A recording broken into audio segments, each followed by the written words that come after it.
जी अस्सलाम वालेकुम। आज हमारा टॉपिक है रिग्रेशन फंक्शन। कल हमने पढ़ा था कि रिलेशनशिप क्या होता है, फंक्शनल रिलेशन क्या होता है, स्टैटिस्टिकल रिलेशन क्या होता है, कैजुअल रिलेशन क्या होता है और रिग्रेशन एनालिसिस क्या होते हैं। सिंपल रिग्रेशन किसको कहते हैं, मल्टीपल रिग्रेशन किसको कहते हैं, रिग्रेसर क्या होता है, रिग्रेसेंट क्या होता है। तो आज हमने पढ़ना है कि रिग्रेशन फंक्शन क्या होता है। When we look for a relationship mu yx is equal to f of x, where the function f of x is to be determined, that is given the points only, we have to work backwards or regress to the original function f of x. Hence this function is called a regression function. वो कहता है कि इसमें x जो है f of x वो एक determined function है। वो पॉइंट है जिसके लिए हम रिग्रेस करते हैं कि जो फंक्शन है original function F of X वो कैसे हमारे लिए काम करता है। Hence the function is called regression function, इसको रिग्रेशन फंक्शन कहते हैं। ठीक है, आगे है रिग्रेशन कर्व। ये रिग्रेशन फंक्शन इतना कोई इंपॉर्टेंट नहीं है, इसमें आप सिंपल ये भी लिख सकते हैं कि mu is equal to F of X. ये आर एक्स या वाई एक्स ये लिखने की ज़रूरत नहीं है। Mu is equal to F of X को फंक्शन बोलते हैं, जैसे हमने पीछे पढ़ा था कि एफ ऑफ एक्स जो है वो फंक्शन होता है। आगे है जी regression curve. The regression curve is the locus or continuous set of points, यानी कि लोकस को कहते हैं कंटिन्यूस सेट ऑफ पॉइंट्स, यानी बहुत सारे पॉइंट्स मिलके एक सेट बनाते हैं, वो जो कंटिन्यूस पॉइंट्स का सेट होता है वो लोकस कहलाता है। Of the expected value of the response variable for given value of the regressor variable. देखिए रिस्पॉन्स वेरिएबल से क्या मुराद है, रिस्पॉन्स वेरिएबल से मुराद है डिपेंडेंट वेरिएबल, रिग्रेसेंड वेरिएबल। ठीक है, तो जो डिपेंडेंट वेरिएबल है वो किसी ख़ास रिग्रेसर या इंडिपेंडेंट वेरिएबल की गिवन वैल्यू के लिए एक्सपेक्टेड वैल्यू की जो कर्व है उसको रिग्रेशन कर्व कहते हैं। If several measured are made on the response variable Y at the same value of the regressor variable X, then the result will form a distribution. वो कहता है कि अगर हमारे पास x की कोई वैल्यूज़ इंडिपेंडेंट वेरिएबल के तौर पे हों और हम y डिपेंडेंट वेरिएबल की कोई वैल्यूज़ फाइंड आउट करना चाहते हैं, तो जो डिस्ट्रीब्यूशन फॉर्म में फंक्शन होगा वो रिग्रेसर कर्व कहलाएगा, रिग्रेशन कर्व कहलाएगा। The curve which joins the expected value of these distribution or different value of x is called the simple regression curve y on x। अब उसके कहने का मकसद यह है कि अगर आपके पास y डिपेंडेंट वेरिएबल हो, x इंडिपेंडेंट वेरिएबल हो, इसको सिंपल रिग्रेशन कर्व कहेंगे y ऑन x। अगर आपके पास x डिपेंडेंट वेरिएबल हो और y इंडिपेंडेंट वेरिएबल हो तो उसको सिंपल रिग्रेशन कर्व कहेंगे x ऑन y, यानी x डिपेंड्स ऑन y। ठीक है, तो रिग्रेशन कर्व जो है वो दो तरह की हो सकती है। उसके कहने का मकसद ये है कि रिग्रेशन कर्व वो कर्व होती है, वो सेट ऑफ पॉइंट्स होती है जिसमें हम एक डिपेंडेंट वेरिएबल की एक्सपेक्टेड वैल्यू फाइंड आउट करने की कोशिश करते हैं या डिटरमाइन करने की कोशिश करते हैं on the basis of independent variable, जिसको रिग्रेसर कहते हैं। तो देखें, ज़रूरी नहीं है कि x ही इंडिपेंडेंट वेरिएबल हो, ये कतन ज़रूरी नहीं है। कभी y भी इंडिपेंडेंट वेरिएबल हो सकता है, कभी x इंडिपेंडेंट वेरिएबल हो सकता है। अगर आपकी लाइन y ऑन x है, इसका मतलब है y डिपेंड्स ऑन x, इसमें y डिपेंडेंट वेरिएबल है, x इंडिपेंडेंट वेरिएबल है। अगर आपकी रिग्रेशन कर्व जो है वो x ऑन y है, इसका मतलब है x डिपेंड्स ऑन y, इसमें x आपका डिपेंडेंट वेरिएबल है और y आपका इंडिपेंडेंट वेरिएबल है। ठीक है, तो ये जो है ये सिंपल लीनियर रिग्रेशन कर्व कहलाती है जिसमें एक वेरिएबल दूसरे वेरिएबल के ऊपर डिपेंड कर रहा होता है। ठीक है, आगे है हमारा curve fitting. Curve fitting is a process of estimating from an observed sample the parameters of the population regression function of a reasonable variable on a regressor variable of a response variable on a regressor variable. Curve fitting वो process है estimate करने का जिसमें हम true population parameter regression function find out करते हैं on the basis of observed sample, यानी हम किसका फंक्शन फाइंड करते हैं, रिस्पॉन्स वेरिएबल का, डिपेंडेंट वेरिएबल का, किसकी बुनियाद पे, रिग्रेसर की बुनियाद पे, इंडिपेंडेंट वेरिएबल की बुनियाद पे। तो उस सारे प्रोसेस को, इस मॉडलिंग को कहते हैं कर्व फिटिंग। यानी कर्व फिटिंग वो प्रोसेस है एस्टिमेट करने का true population parameter, true population regression function estimate करने का ये प्रोसेस है जिसमें हम डिपेंडेंट वेरिएबल का रिग्रेशन फंक्शन फाइंड आउट करने की कोशिश करते हैं या एस्टिमेट करने की कोशिश करते हैं या डिटरमाइन करने की कोशिश करते हैं on the basis of regressor variable या इंडिपेंडेंट वेरिएबल। आ गया जी least square principle. The principle of least square says that the sum of the squares of the residuals of observed values from their corresponding estimated values should be least possible. The principle was given by a French mathematician Adrien Legendre। यानी इसको कहने का मकसद यह है कि least square वो principle है जिसमें sum of the squares of the residuals जो है वो उनके एस्टिमेटेड वैल्यू से मिनिमम होता है। यानी sum of x i minus x bar square, sum of x i minus x bar square. X i minus x bar का क्या मतलब है कि आपने हर ऑब्जर्व वैल्यू में से माइनस मीन करना है। एक्स आई माइनस एक्स बार आपने हर वैल्यू में से मीन माइनस किया और उसका लिया स्क्वायर, जो हम स्टैंडर्ड एविएशन में निकालते हैं, जिसको सम of the squares of residuals कहते हैं। ठीक है, यानी x i minus x bar का स्क्वायर सम ये मिनिमम होता है, इसको लीस्ट स्क्वायर प्रिंसिपल कहते हैं। क्या लिखा हुआ है? The principle of least square says that the sum of the squares of the residuals of the observed value from their responding corresponding estimated values should be the least possible. देखें, मैंने बोला कि sum of the squares of the residuals, x i जो है वो आपके observed values हैं, minus x bar ये क्या है? ये आपका क्रॉसपॉन्डिंग मीन है, हर वैल्यू में से उनका मीन माइनस किया और उसका लिया स्क्वायर और उसको किया सम, ये मिनिमम होता है। ठीक है, ये हम पहले प्रॉपर्टीज़ में पढ़ चुके हैं। Least square fit among all the curves of approximation a given data, the curve is called a least square fit for which the sum of the square of residuals of the observed values from their corresponding estimated values is the least। देखें least square fit का क्या मतलब है? वो कहता है least square fit वो fit है जिसमें आपके अगर आपके पास बहुत सारे sum of the squares of the residuals हों। ठीक है, आपने पहले sum of x i minus x bar किया, उसका स्क्वायर लिया, फिर कोई और डाटे का मीन लिया, उसमें से रेजिडुअल्स का सम ऑफ स्क्वायर लिया, फिर किसी और डाटे का लिया, तो जिसका सम of the squares of residuals सबसे कम होगा वो आपकी लीस्ट स्क्वायर फिट होगी। लीस्ट का मतलब होता है कम। ठीक है, सबसे कम स्क्वायर होगा जिसका, तो वो आपकी लीस्ट स्क्वायर फिट होगी। ठीक है, आगे आ गया जी स्कैटर डायग्राम। ये हमने फर्स्ट ईयर में भी पढ़ा है। Scatter diagram is a set of points in a rectangular coordinate system with x measured horizontal and y measured vertically। ये ब्रैकेट में जो लिखा हुआ है कि x measured horizontally and y measured vertically, इसका मतलब आपने x एक्सिस पे x पॉइंट लेने हैं और y एक्सिस पे आपने y पॉइंट लेने हैं। Where each point represent an observed pair of values. Scatter diagram वो डायग्राम होती है जिसमें आप x की वैल्यूज़ x एक्सिस पे लेते हैं और y की वैल्यू y एक्सिस पे लेते हैं और दोनों वैल्यूज़ के एक्स वाई के पेयर्स बना के उनको आप प्लॉट करते हैं ऑन डायग्राम, प्लॉट करते हैं ऑन ग्राफ। तो वो जो पेयर्ड वैल्यूज़ का ग्राफ होता है वो स्कैटर डायग्राम कहलाता है। To aid in determining an equation connecting two variables, the first step is to collect the data show paired values of the variables under consideration। ये मैंने बात आपको अभी बताई है कि आपने पेयर्ड ऑब्जर्वेशन लेनी है, यानी आपने पहली वैल्यू x की लेनी है, दूसरी y की लेनी है, उनके जोड़े बनाने हैं। x एक्सिस पे आपने x लेना है, y एक्सिस पे आपने y लेना है, तो उन दोनों वैल्यूज़ को आपने x y के हिसाब से क्रॉसपॉन्डिंगली प्लॉट करते जाना है। तो इस सारे को कहते हैं स्कैटर प्लॉट। अब वो समझाने के लिए आगे कह रहा है कि let us suppose an pair of observation x1 y1 x2 y2 up to so on xn yn। यानी आपके पास पेयर ऑब्जर्वेशन है ना, मैंने अभी आपको बोला कि पेयर ऑब्जर्वेशन आपने लेनी है, उनको आपने ज्वाइन करना है। तो पहली वैल्यू होगी x1, दूसरी उसके करस्पॉन्डिंग y1 वैल्यू होगी। इसी तरह अगले दो पेयर्स होंगे, उसमें x2 होगा, y2 होगा, फिर अगला पेयर होगा जिसमें x की तीसरी वैल्यू होगी और y की तीसरी होगी। इसी तरह up to so on x की n वैल्यू यानी कि आखिरी वैल्यू और y की n वैल्यू। ये पेयर्ड ऑब्जर्वेशन बन गई हैं। इसमें आपने क्या करना है कि x एक्सिस पे आपने लेना है y, एक्स एक्सिस पे आपने x लेना है सॉरी, और y एक्सिस पे आपने y लेना है। तो उन दोनों को आपने पेयर्ड ऑब्जर्वेशन को आपने प्लॉट कर देना, तो ये आपका स्कैटर डायग्राम बन जाएगा।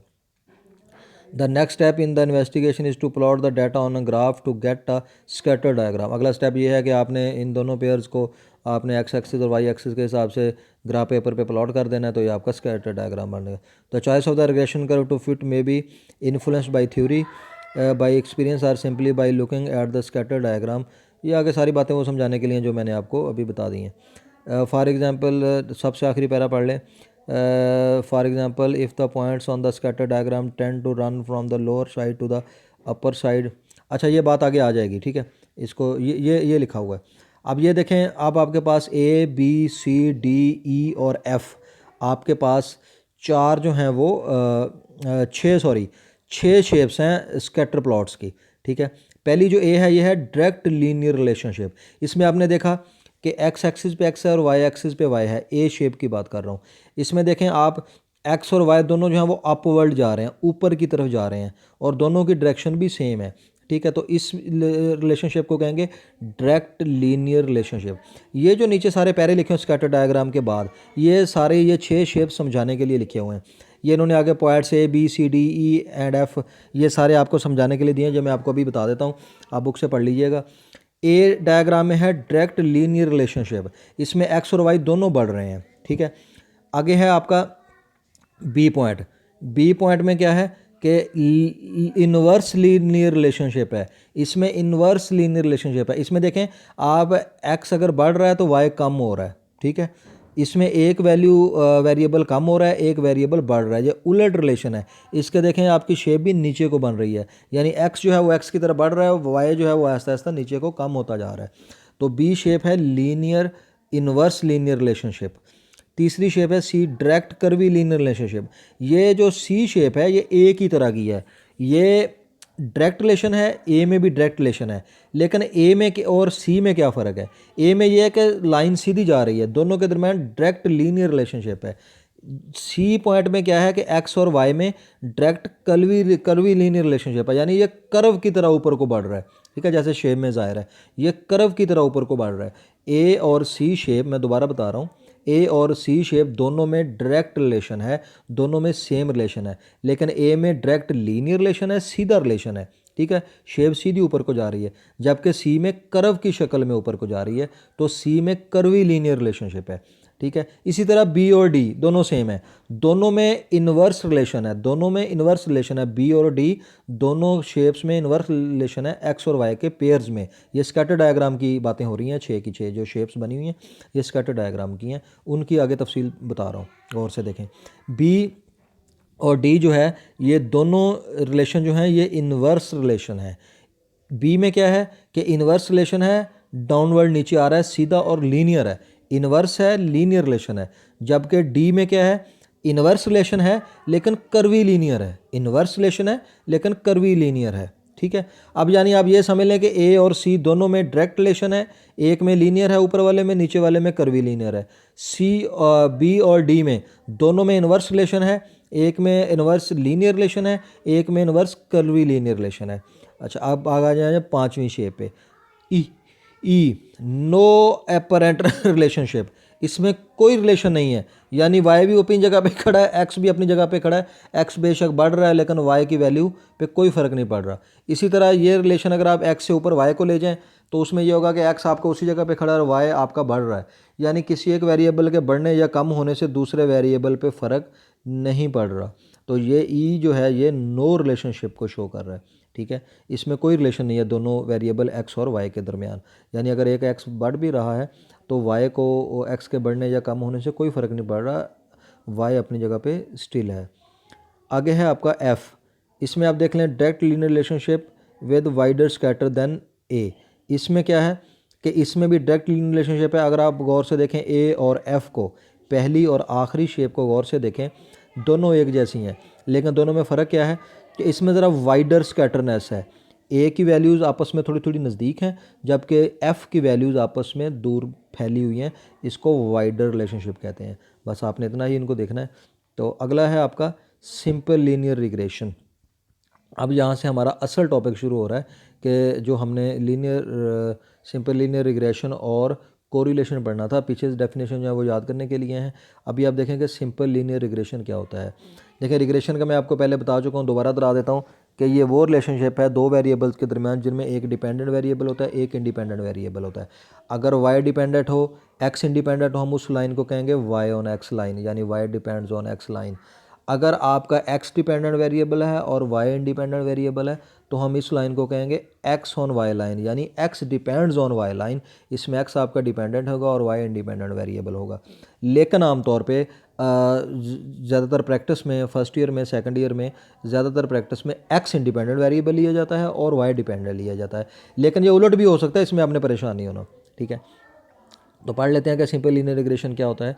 Simple linear regression, if the simple regression describes the dependence of the expected value of the dependent variable y as a linear function of the independent, जिसको नॉन रैंडम वेरिएबल भी कहते हैं, x, then the regression is called simple linear regression. It is given by mu is equal to a जमा bx, mu is equal to a जमा bx।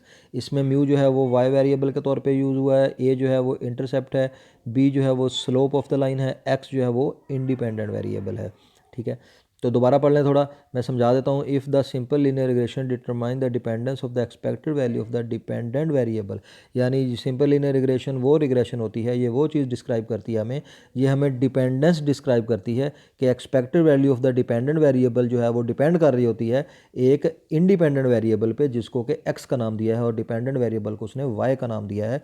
तो x को, independent variable को non random भी कहते हैं। ठीक है, तो उस मॉडल को वो कहता है सिंपल लीनियर रिग्रेशन मॉडल के नाम से हम जाहिर करते हैं, इसको जाहिर करते हैं म्यू इज इक्वल टू ए जमा B X, which implies that A is equal to mu when X is equal to 0, thus A is the intercept of the line along y axis and b indicates the change of the mean of the probability distribution of y per unit increase in x। यानी आप simple ये जहन में रखें कि a जो है वो इंटरसेप्ट ऑफ द लाइन है, b जो है वो स्लोप ऑफ द लाइन है, इसमें म्यू जो है वो डिपेंडेंट वेरिएबल के तौर पे लिया गया है और x जो है वो इंडिपेंडेंट वेरिएबल के तौर पे लिया गया है। इसी को आप ऐसे भी लिख सकते हैं y इज इक्वल टू ए जमा B x, y is equal to ए जमा B x. Y dependent variable के तौर पे यूज़ होगा, a जो है वो इंटरसेप्ट होगा और b जो है वो स्लोप ऑफ द लाइन होगा, x इंडिपेंडेंट वेरिएबल होगा। सिंपल लीनियर रिग्रेशन कोफिशिएंट, अब इसके कोफिशिएंट देख लेते हैं, क्योंकि हमने बीटा को और a को तो नहीं ना करना होता, तो हमने बीटा और अल्फ़ा की जगह पे a और b यूज़ करने हैं। The simple linear regression coefficient is the relative change in the expected value of the dependent random variable with respect to a unit increase in the independent या non random variable. It is noted by b, the slope of the line b remains constant at each value of x।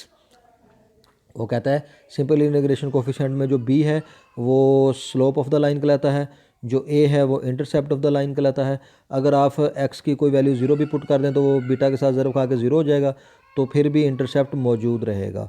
तो यानी आपने इनके coefficient जो है वो alpha और beta ज़हन में रखने हैं कि अल्फ़ा जो है वो इंटरसेप्ट ऑफ द लाइन होता है, बीटा जो है वो स्लोप ऑफ द लाइन होता है, वाई डिपेंडेंट वेरिएबल, एक्स जो है वो as a independent variable use हो रहा है। ठीक है, तो ये सारी बातें सिंपल लीनियर रिग्रेशन जो है वो मॉडल क्या होता है वो मैंने अभी आपको बता दिया है कि आप इसको y इज़ इक्वल टू ए जमा बी एक्स के तौर पे इस्तेमाल कर सकते हैं।